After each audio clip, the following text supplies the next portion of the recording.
in this town? What do you think? I think we are the only ones. People are dying from vaccines, eh?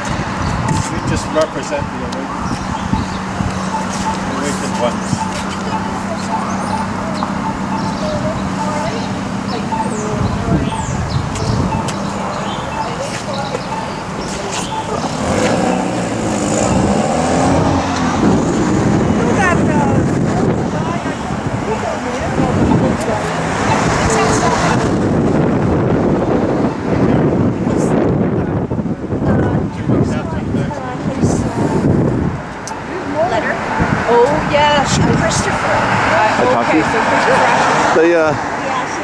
How long have you been coming out for? Since May. And why? Because I'm worried about our country. I love this country, and I'm worried about the things I'm seeing happening. So this is what I can do. I can peacefully assemble in front of our town hall, public square. What do you, like I asked last week, what are your views on COVID? Is it real, or tell me? I think there's something, but we know for sure that the PCR tests are a lot of BS. I mean, even the Ministry of Health admits that. We know that they're counting COVID deaths of people that have died for all kinds of different reasons, but have tested positive off these bad tests. So there's so much falsehood to it that it's hard to say what's believable in it all. I mean, there's probably some kind of virus, but even people who have tried to contact all the different ministries to get the isolation of this virus can't get it. They just get back a report that there's nothing on file of it. So that would be proof of a virus. And our Ministry of Health can't provide that in Ontario and Canada. A lot of funny business going on. So is it safe to say, and again, I'm not putting words in your mouth, but it's not that you don't believe it, but you want more proof? Yeah, evidence would be good, the start of evidence, but if I can go on the Ontario.ca website and see right there that they say that they'll count deaths of other causes, but if they've tested positive, it's going to be counted as a COVID death. That to me, right there, is a big lie. You can go on and see the Deputy Minister admit that at least 50% of the PCR tests, the tests are false positives. Some people say it's much higher, that if they're cycling these things up to 40, then you're at like 97% false positives. So when you're seeing it, and now the WHO's come out and said that these PCR tests are no good, and we're still using them. It's just a falsehood everywhere, and so it's not trustworthy. And so people are dug in, these politicians are dug in, and people are so frightened. They got to be looking like they're doing something. And I don't know how they dig themselves out of this at this point. I mean, we're going to have to resign, or we're going to have to pull them out. That's our options. Were you surprised the police didn't come last week? And what are your thoughts about the lockdown now? In other words, will you take a ticket if it comes to that? Yeah, I was hopeful that the police would stand up for our charter rights and not giving us a problem with peacefully assembling, but I thought we might get a ticket. I was pretty sure we might. And you have no problem if you do get one? No, I mean, I was saying if I got a ticket for hugging somebody, I would frame that, and I would have that on my wall for the rest of my life.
Oh,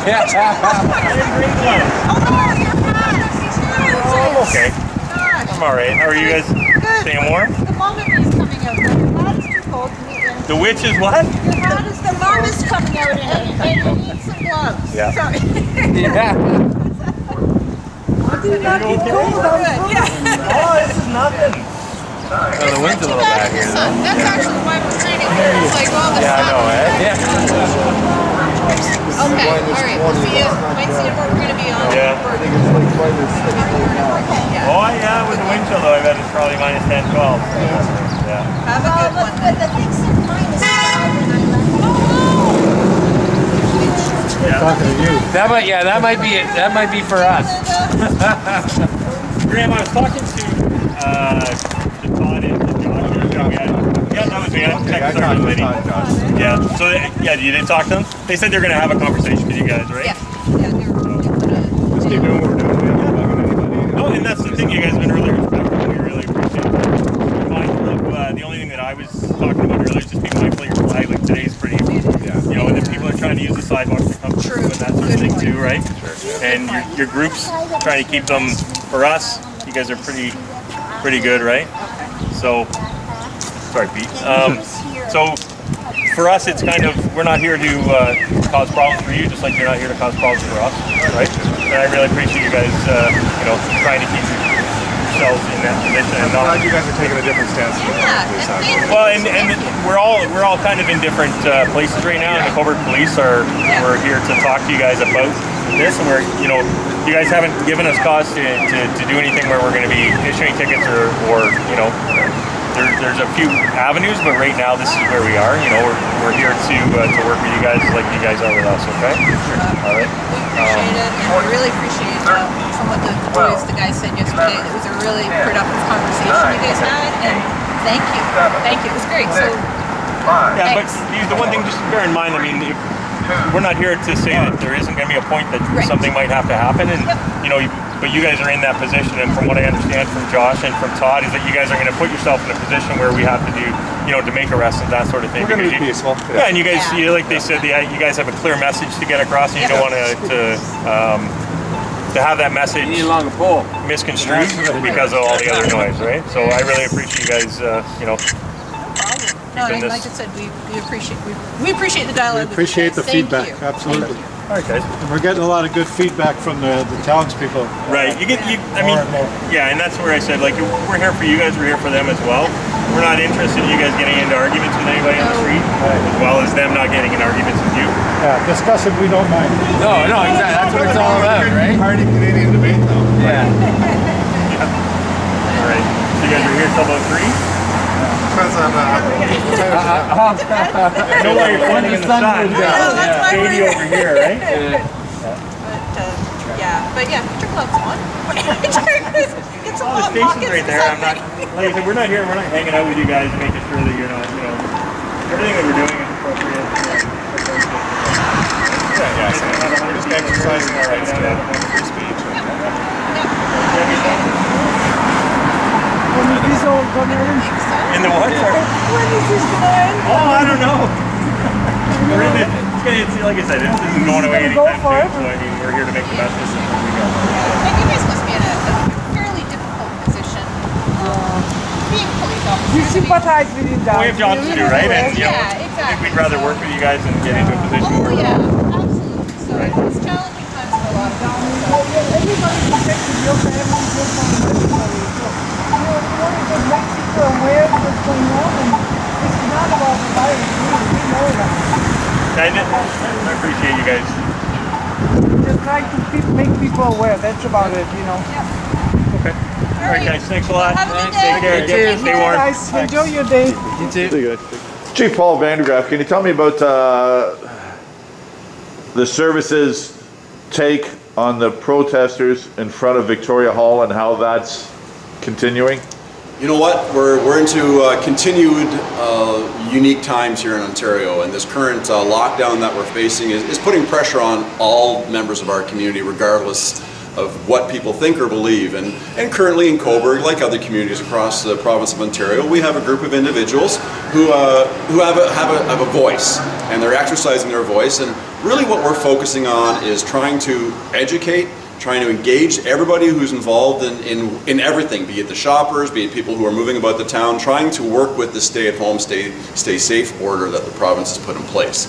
So the group of large gatherings that are down in front of Town Hall and other places, we're sharing, our team are meeting with the collaborators, we're trying to come to some sort of compromise that a voice can be heard where they feel it needs to be heard, but also we can honor the restrictions against large gatherings. And our intent is just to really remain positive and engage with the community at large to say, you're allowed a voice, we encourage voice, we encourage cooperative conversation, but there is orders in place prohibiting large gatherings. At this point, has there been any, well, I guess last week was the first time since the lockdown. Was there any complaints that you're aware of, and where does it go from here? Could there be enforcement? Sure. The great thing about working in a small town, and I've always said the great thing about small town policing, is we get to know our community and who the people are in our community. So last weekend was our first sort of in the lockdown with a gathering outside of Town Hall. So we've met with and we're spoken with those people that are involved.